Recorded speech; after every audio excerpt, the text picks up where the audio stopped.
Hi there. So, what is an ideal garden bed? Yes, consumerism is such a phenomena that takes away from the independence and level of intelligence that the average people will have.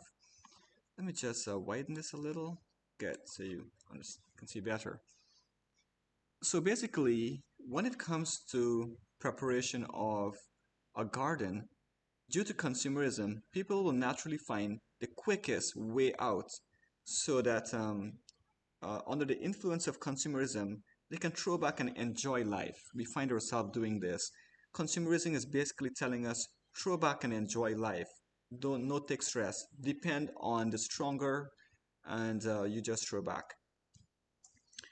Okay, so but we must take things in our hands because for the sake of our loved ones, for the sake of the sacrifices that we went through in this life, and the sacrifices of our parents and our seniors and so on. Now the thing is, an ideal compost bed. We want to know what is an ideal garden bed, basically.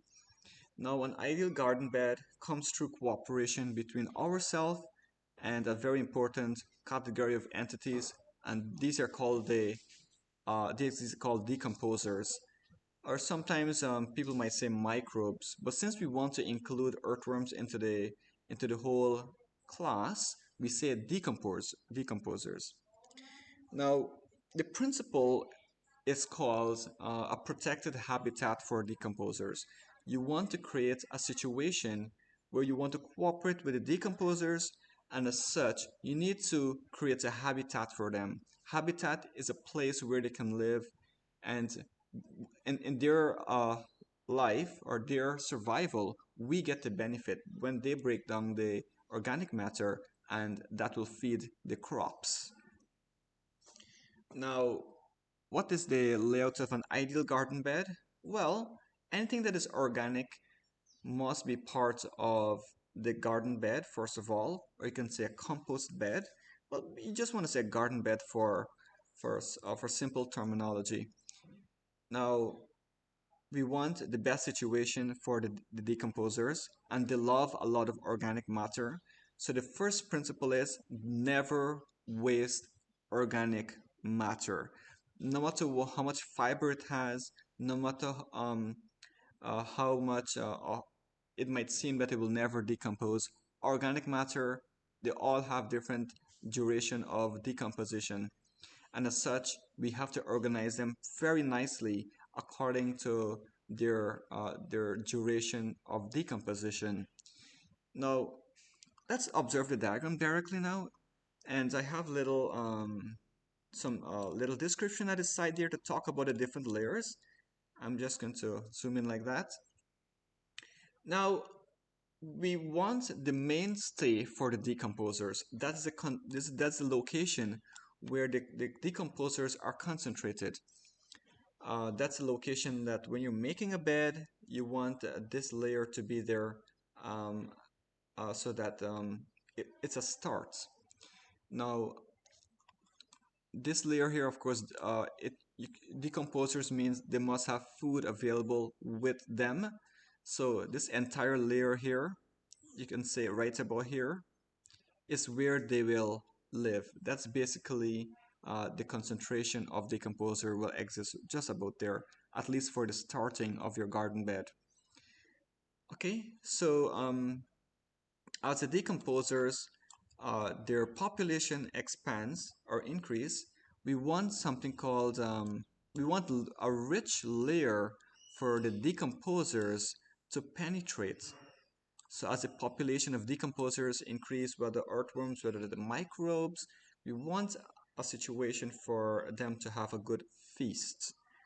And that's the layer right here, that lighter color layer. And as they start to feed on this layer and the population start to increase, gradually the bottom layer, the coarser fibrous layers, they will start to decompose and feed the decomposers. So over time, the decomposers are going to uh, gradually use up all of this, use the supply of food that is there, and and in the process of their using the food that is there, the organic material, they're going to release very important nutrients for the plants to absorb, so you can have very healthy crops. You can have very healthy spinach, bhaji. We have a broccoli here, very delicious looking vegetables for your little children to eat, your family to enjoy. A very healthy meal on the plate, especially for men. You got to know, you got to really men really have to take this very seriously and to lead the family into um, good eating situation, independence over eating, and through the establishment of a proper garden bed. So there's something important that is here. Actually, this here should be a reflection at the top as well. So it's not shown in the diagram, but the brown layer, this should be actually like a sandwich, right? But I just in this picture here, that what I got off the internet is just like a half of the whole sandwich, but it should be at the top here as well. So not only the decomposers are going down, but the decomposers will be going up as well. So this is called, the structure is called a sandwich structure for the decomposers, so they can have a vertical decomposition happening. Yes, gravity will play a role, but a decomposition can also go upward as well. And that is what we want. We want maximum decomposition to happen. And so not going down, but going up as well. So we must have a above here, above this rich layer of decomposers, we must feed them as well at the top. And then you put your plants and so on. Now, very importantly, I must tell you, you must have a layer to throw off the water. Now, this is very, very important, especially countries like Guyana, when there can be a very, very heavy rainfall. You must have a layer. Okay, you can use antelope grass, there's a cow grass, and you put it in a way to throw the water off. You just don't throw it on the bed, but put it crosswise or transverse to the bed, very, very neatly, so the water can be thrown off. In this way, when you put your when the when you put your plants, they will not be the rainfall will not sink the bed down and cause the microbes or the decomposers to die. We do not want that. We don't want the decomposers to die. So we must throw off this excess water by having a protective layer. I suggest the antelope grass, and it's going to be really helpful. Or you can take probably rice straw, because that is also, you can put it transverse to the bed, so when the rain fall on it, it's going to throw off the water. Okay, so um, as I said in the beginning, we want to make progress in our life and that of our loved ones. We want everybody to be have good medicine and good nutrition in our diets, and as such we have to take matters in our own hands. This whole dependency process under consumerism, it's just going to cause a lot of disease and sickness through the fertilizer, through mass production.